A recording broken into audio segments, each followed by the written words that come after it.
suis en train de me dire que je vous ai peut-être mal introduit. En tout cas, sur la prononciation du nom, c'était parfait. Ah bah déjà, je n'étais pas sûre. Voilà.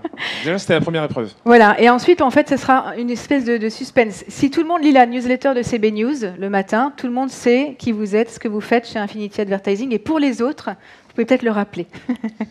Merci pour l'introduction. Bonjour à toutes et à tous. Effectivement, Infinity Advertising, ne vous étonnez pas si vous ne connaissez pas, puisque le lancement a été officialisé hier soir. Donc c'est très frais, c'est tout récent.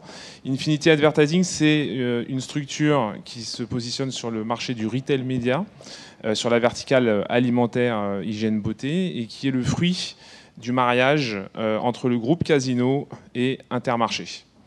Donc aujourd'hui, j'ai suivi les différentes interventions.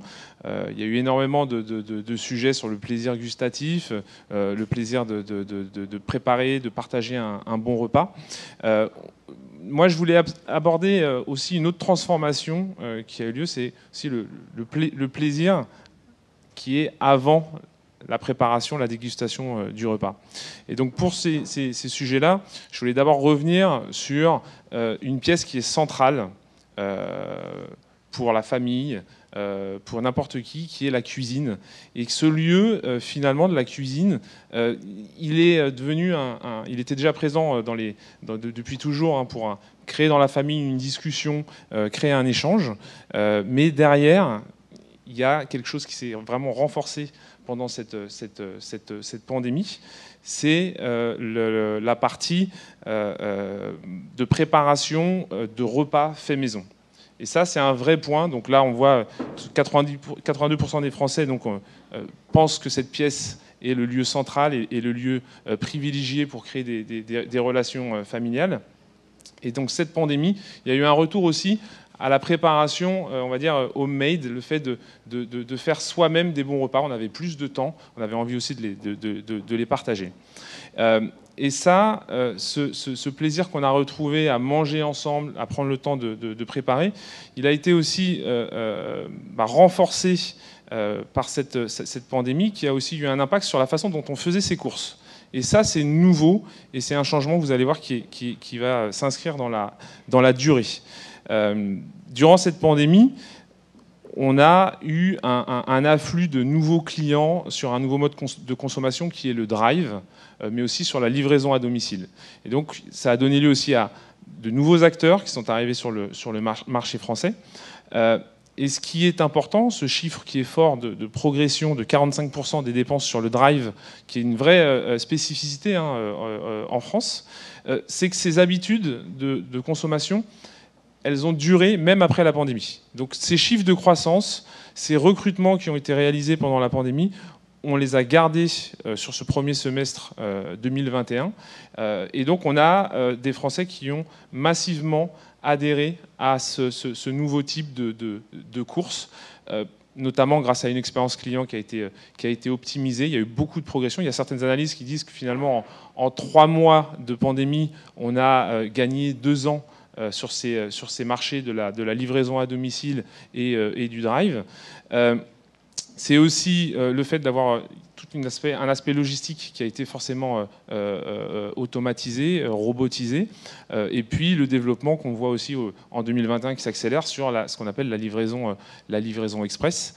Donc ces courses à distance sur l'alimentaire ont été vraiment simplifiées. Et vraiment, nous, on relie la simplification au plaisir. Et ça, c'est très, très important. Ce qui fait qu'on adhère à un nouveau mode de consommation, c'est aussi parce que ça nous change la vie, mais aussi on va garder du plaisir. On va retrouver les produits qu'on aime, des idées pour préparer ses repas, etc. Et donc ça, comme je le disais, depuis 1 an, c'est un vrai raz-de-marée. Et donc, quand on s'adresse à des marques, quand on s'adresse à des agences médias, quand on s'adresse à des directeurs marketing, comme on l'a vu juste avant, aujourd'hui, une marque, pour faire passer ses messages, pour véhiculer son émotion, et aussi pour faire de la transformation, elle doit se rapprocher au plus près de l'acte d'achat. Donc l'acte d'achat, il était auparavant massivement en magasin, et donc c'est ce qu'on appelle le retail média, donc tous les leviers publicitaires qui vont permettre de toucher le consommateur juste avant son passage en caisse. Et donc ces leviers publicitaires de retail média, ils ont également été fortement changés, modifiés dans le temps avec cette consommation online. Donc un client aujourd'hui, il est omnicanal. C'est pas parce qu'il a fait des courses en drive qu'il ne fréquente plus les magasins. Et aujourd'hui, une enseigne de distribution ou une marque alimentaire ou d'hygiène beauté, elle doit le concevoir dans sa globalité de façon omnicanale. Donc il y a tout un marché qui est nouveau, ce marché du e-retail média. C'est un marché qui est en pleine croissance également, puisqu'il suit la cadence de ces sites de drive et de e-commerce. Et aujourd'hui, ce marché, il est jeune, il est très éclaté. Et en tant que je m'adresse à vous, en tant que vous êtes peut-être sur des marques, sur des agences, des budgets médias à gérer. Aujourd'hui, ce n'est pas évident, parce qu'un marché jeune, par définition, il est éclaté. Il y a énormément de nouveaux leviers, énormément de nouveaux acteurs qui, en quelques mois, sont arrivés en France. Et ça peut paraître un vrai casse-tête. Et aujourd'hui, quand on voit des sites de drive, des sites de livraison à domicile, qui vont réunir chaque mois des dizaines de millions de visiteurs uniques, cette partie retail média, finalement, est en train de devenir un véritable média. Donc on a parlé des médias de masse que sont la télé ou la radio, pour faire passer des émotions, pour rassembler. Mais vous avez également maintenant ces sites qui, à la base, sont qualifiés de sites e-commerce, qui deviennent de vrais médias. Et donc c'est important aujourd'hui, et ça c'est une vraie demande du marché, d'aller simplifier l'accès à ces audiences, d'aller, pour une marque, arriver facilement, dans un exemple de lancement d'innovation de produit, d'arriver à tout de suite comprendre le marché, comment il est structuré, d'arriver à toucher un maximum de personnes avec un point d'entrée, mais aussi à avoir un ciblage très efficace. Et ça, c'est le principe du retail média qui est basé forcément sur de la data. Et la data, elle est là pour aider les marques à toucher les bonnes personnes. La data, elle est là pour aider les marques aussi à mesurer l'impact de chacune de leurs actions, de chacune de leurs activations publicitaires. Ça, c'est une vraie révolution qui existe depuis maintenant 10 ans. Chaque activation va être corrélée derrière à des impacts sur des ventes en magasin ou en site. Et donc, on est capable de mesurer précisément le retour sur investissement. Face à cette complexité, face à ce marché aussi éclaté, alors c'est bizarre, j'arrive plus à changer les slides. Je suis désolé. Voilà. Donc face à cette complexité qui était une vraie demande qu'on a depuis un an au niveau des agences médias, au niveau des marques elles-mêmes, d'arriver à simplifier l'accès à cette data, d'avoir un volume de couverture qui soit unifié. On a créé, donc les statuts ont été déposés il y a à peine un mois, cette société qui s'appelle Infinity Advertising et qui va regrouper les actifs digitaux du groupe Casino et d'Intermarché. Donc c'est une multitude d'enseignes qui sont regroupées, à la fois Monoprix, Franprix, Supermarché Casino, les géants et bien sûr Intermarché. Et sur ce marché du e-retail média, on va maintenant donner la possibilité aux marques d'avoir un seul accès à l'ensemble de ces données. Et ça, c'est la simplification. Et comme sur ce que je disais sur le e-commerce, si on simplifie les choses, forcément, on va retrouver du plaisir. Donc, juste en quelques chiffres, cette alliance, elle va représenter donc, quasiment 24% de parts de marché. Donc, encore une fois, vous avez un guichet unique qui va permettre de toucher une énorme couverture des consommateurs français. C'est un consommateur sur 4 qui va pouvoir être adressé très précisément grâce à la data transactionnelle qu'on a via les cartes de fidélité des clients.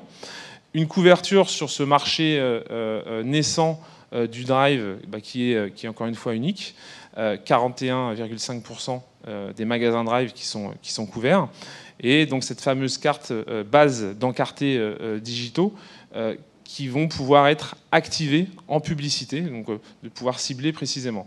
Donc cette masse d'encartés digitaux, On parlait de ciblage, de tribus. Elle est segmentée, cette base, en plus de 500 segments, donc c'est ce qu'on appelle des tribes. Vous pouvez aller sur des tribes qui sont très très larges, comme les acheteurs de yaourt, et aller jusqu'à des tribes très précises sur des produits très affinitaires, type le lait infantile deuxième âge. Voilà. Et donc sur chacune de ces tribes, on donne la possibilité au marché d'aller cibler précisément ses clients et de mesurer l'impact, que ce soit sur des campagnes publicitaires dites d'extension d'audience, donc de l'open web, ou sur les sites e-commerce, donc pour se rapprocher du dernier clic d'achat. Voilà. Donc derrière, ce qu'on essaye de faire, parce que c'est une première en Europe, les grands groupes comme ça de distribution alimentaire ont l'habitude de créer des alliances sur les centrales d'achat, mais ce qu'on fait aujourd'hui avec Infinity Advertising sur les leviers publicitaires de retail media, c'est une première en Europe. Et encore une fois, on peut être fier que sur la France, sur ce marché, on crée quelque chose qui va, je pense, structurer différemment pendant de longues années notre marché.